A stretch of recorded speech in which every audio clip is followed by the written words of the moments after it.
Olá, meus queridos irmãos e irmãs, graça e paz da parte do nosso Senhor e Salvador Jesus Cristo, nosso Senhor bendito.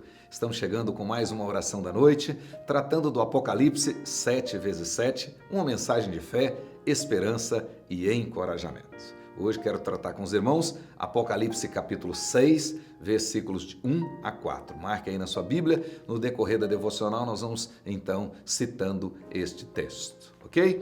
Na devocional anterior, iniciamos então o nosso estudo sobre a visão do céu, a segunda visão, a visão das coisas que em breve devem acontecer, que começou no capítulo 4, verso 1 e vai até o capítulo 16, versículo 21. Com o propósito de consolar, de fortalecer, de preparar o coração de João e dos seus leitores, antes de revelar os terríveis julgamentos futuros, Jesus lhes propicia a visão gloriosa de Deus assentado no seu trono. Por isso, o tema central dos capítulos 4 e 5 é a visão do trono. Ou seja, João foi transportado em espírito para a sala do trono, a sala do comando universal, e pôde ver que o verdadeiro centro do universo não está na terra, está nos céus. Que Deus tem o controle de todas as coisas e todas as criaturas.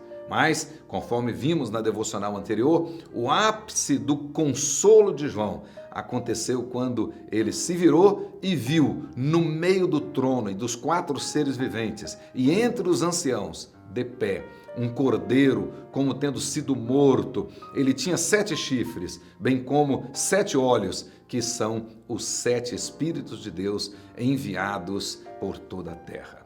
João ouviu a respeito do leão e viu o cordeiro. Certamente, a vitória do leão não seria possível sem o sacrifício do cordeiro. Agora, já com o coração preparado, confortado, já animado, certo de que todo o controle está nas mãos de Deus e procede do trono, João começa então a observar com muita atenção a abertura dos selos que envolvia o livro que estava na mão direita daquele que se assenta no trono, ou seja, do livro que estava na mão de Deus Pai. Apocalipse capítulo 6, verso 1. Deste ponto da visão até o final, nós vamos contemplar uma longa série de julgamentos divinos que serão derramados sobre toda a terra e sobre os seus habitantes, com propósitos bem definidos. Por exemplo, propósitos de provas, oportunidades de arrependimento e também propósito de juízo. Os selos, conforme nós podemos ver claramente aqui no Apocalipse e à luz de todo o Novo Testamento, eles têm paralelo direto com Mateus capítulo 24, versículos 3 a 31, depois vocês podem ler lá, e também com Marcos capítulo 13, versículos 5 até o versículo 13. E simbolizam tempos de tribulações, de perseguições. Referem-se a acontecimentos e calamidades que ocorrerão em um período indefinido entre a ascensão de Jesus, ou seja, a volta de Jesus aos céus 40 dias depois da sua ressurreição e até o seu retorno, a segunda vinda a esta terra. Então, este período aí, neste período é que acontecerão essas coisas que nós estudaremos aqui. Mas é muito importante nós fazermos aqui uma nota. Nenhuma profecia, nenhuma predição foi dada para satisfazer a nossa curiosidade, ou seja, a curiosidade humana, sobre o que vai acontecer. Antes, todas essas profecias foram dadas com propósitos de admoestar, ou seja, chamar a atenção, chamar ao arrependimento, com propósito de consolar, com propósito de instruir, com propósito de fortalecer aqueles que passariam por esses eventos preditos. É exatamente isso que Pedro nos ensina lá na segunda carta de Pedro, capítulo 1, versículos 20 e 21. Hoje, então, nós veremos a abertura dos 2 primeiros selos. Apocalipse capítulo 6, versículo de 1 a 4. Basicamente, a interpretação desses 2 primeiros selos se refere à conquista e a perseguições, guerras, de certa forma. Contudo, os detalhes têm muito a nos ensinar. Se não, vejamos. Primeiro selo, versículo 1, capítulo 6. Disse assim: vi quando o Cordeiro abriu um dos 7 selos e ouvi um dos 4 seres viventes dizendo, como se fosse voz de trovão: vem! Vi então, eis um cavalo branco. Cavalo, em toda a Bíblia, é símbolo de força, de terror, de guerra e também de conquista. Branco, todos vocês já sabem, é sempre associado àquilo que é santo, que é celestial. E o texto diz: e o seu cavaleiro com um arco, e foi-lhe dada uma coroa, e ele saiu vencendo para vencer. O cavaleiro tinha aqui, o texto deixa claro, uma coroa. Isto harmoniza claramente com Apocalipse 14, verso 14, onde se lê que Cristo estava portando uma coroa de ouro. O cavaleiro saiu vencendo para vencer. Com exceção apenas de 2 textos no livro todo do Apocalipse, capítulo 11, verso 7, e capítulo 13, também versículo 7, a palavra vencedor em todo o livro do Apocalipse sempre se refere a Cristo e a sua igreja.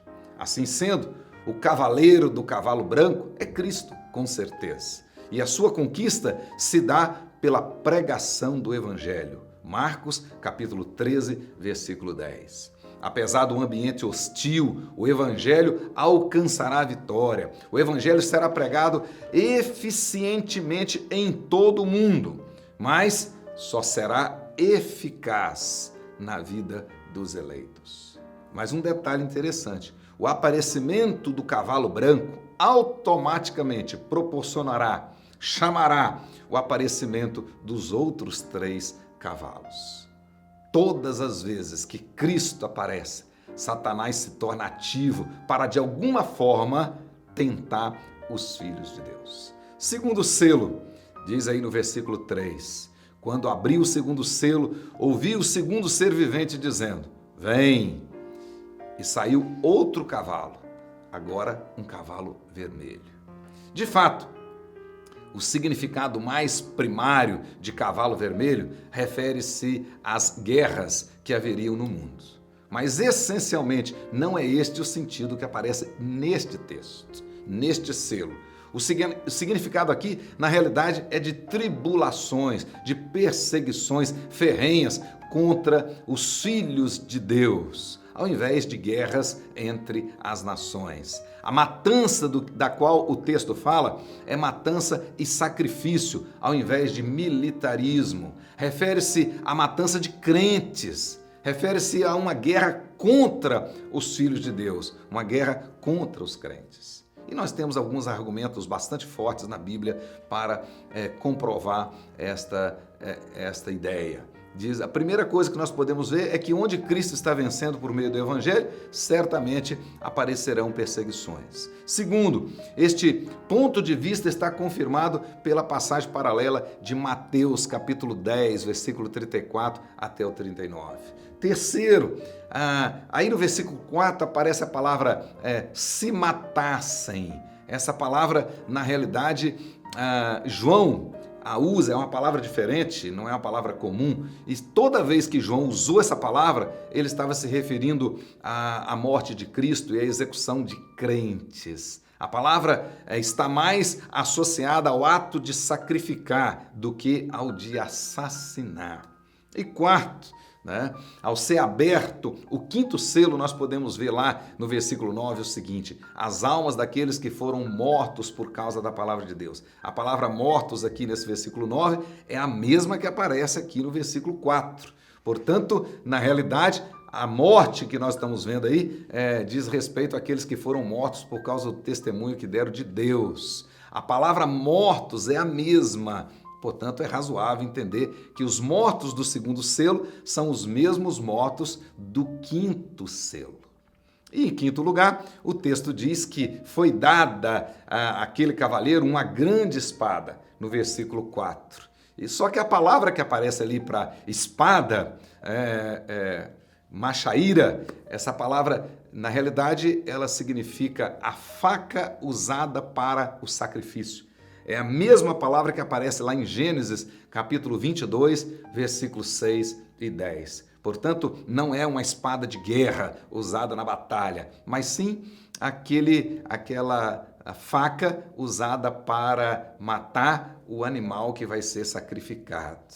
Então, obviamente, esse cavalo vermelho está se referindo a uma grande perseguição contra os cristãos e à morte de muitos deles. Então, é isso que o texto está nos dizendo. Na realidade, a perseguição e a morte de crentes era o grande problema mais imediato para os leitores de João, que estavam sendo perseguidos e morrendo diante da perseguição. Mais grave do que a guerra. Portanto, meus queridos irmãos, a grande verdade é, onde quer que o cavalo branco esteja vencendo, os outros cavalos virão atrás. Por isso que o crente tem que estar sempre preparado. Que Deus te abençoe e que a graça do Cristo vencedor encha o seu coração e a sua casa em nome dele. Até o nosso próximo encontro.